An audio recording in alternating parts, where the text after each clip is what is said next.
Okay, let's see if I have time to do this before I have to go pick up Kelly. It's been a while since I've done a movie list, because I'm kind of bad at it, but I have a few to catch up on, but not today. This is the only one I'm prepared to do, and I don't have much time. But this is going to be my top 10 independent films. I'm following along with Lisa Loves as she does these lists from the book Movie Listography, or listographies. I forgot what it's called, but I'll put a link in the description to her video. I don't know how much longer we're going to be friends because apparently I recommended that she watch Cats. So she may hate me after that. I mean, I love Cats, but I understand it's not for everyone.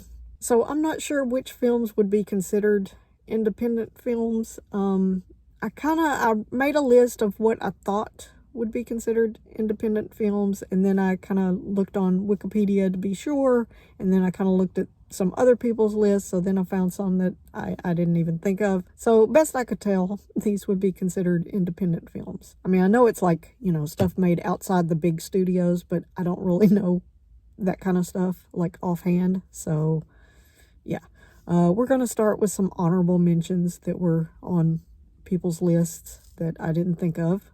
And I'm just going to list those. So we got Eternal Sunshine of the Spotless Mind, Stand By Me, Jackie Brown, Fargo. Seems like there was one more. Donnie Darko. Love all those. Didn't think of those. When you say independent film, I mostly think of dramas for some reason. So, starting out at number 10. I've got Snowcake from 2006. Sigourney Weaver stars as, I think she's an autistic woman.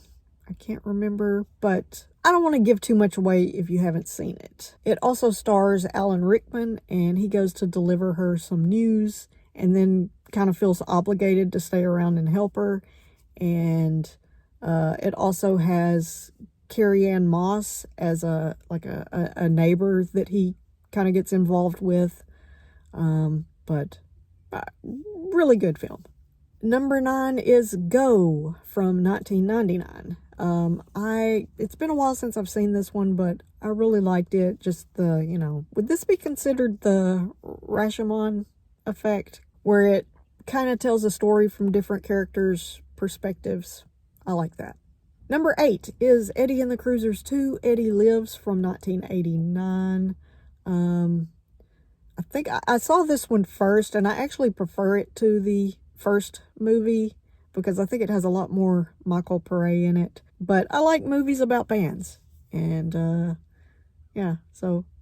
Number 7 is Tommy Tricker and the Stamp Traveler from 1988. This is one of those movies that seem to come on a lot. It's kind of like a Canadian kids movie, I guess I would call it, but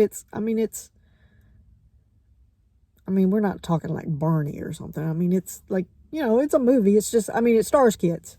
It's focused around kids.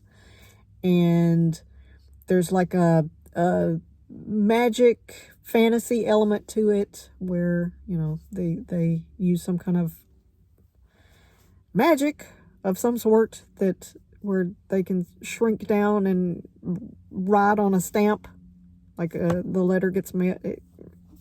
Yeah. It's a good movie, but it's one of those that used to come on TV a lot, like before we had a VCR. And I guess, like watching things over and over is kind of how things become my favorite. So, that was an early one.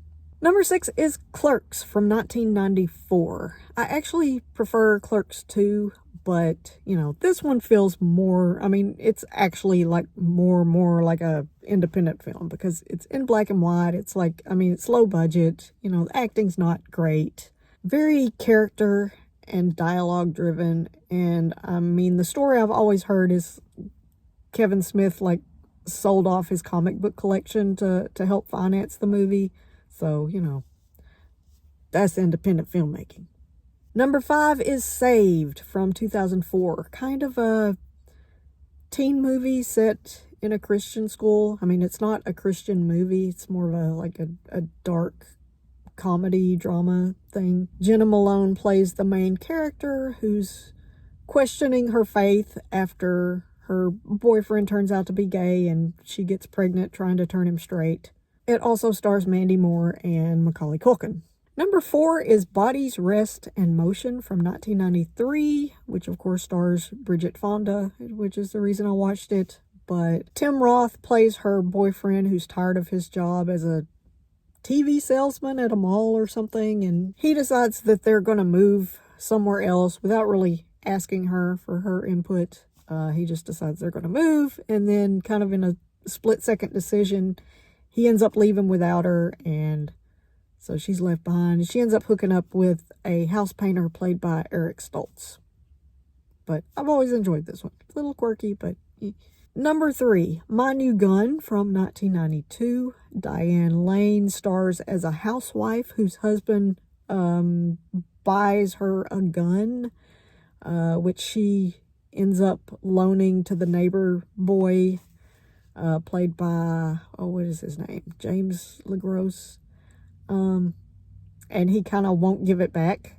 Also kind of quirky, like a black comedy mystery. Philip Seymour Hoffman has a small part, playing kind of like a similar character to his character in Twister.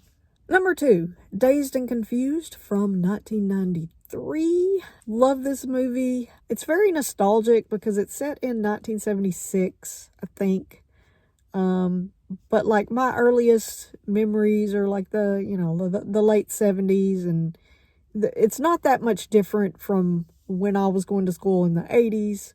So it's got that nostalgia going for it. And then, like, I think maybe the 90s were kind of similar to the 70s. And, the people would just, like, hang out and smoke and drink and listen to music and stuff. So, kind of relatable. A lot of cool characters. Love it. And number 1 is The Evil Dead from 1981. I really should have looked that up. But... yeah, love this movie. I think it holds up really well. Like the special effects are cool, but I especially love the story behind it being made. My main source for that is Bruce Campbell's books, and like his commentary that he did for like the DVD and stuff. I like the style, like Sam Raimi's directing style, like a lot of, I don't know. But I mean, it was like really creative filmmaking, and I like that. So that is my list of top 10 independent films. Again, I will put a link in the description to Lisa's channel. I will get to work on the next list. I have a few to catch up on, but I don't know when I'll get to them. So anyway, until next time. Yeah, cheers. Thanks a lot.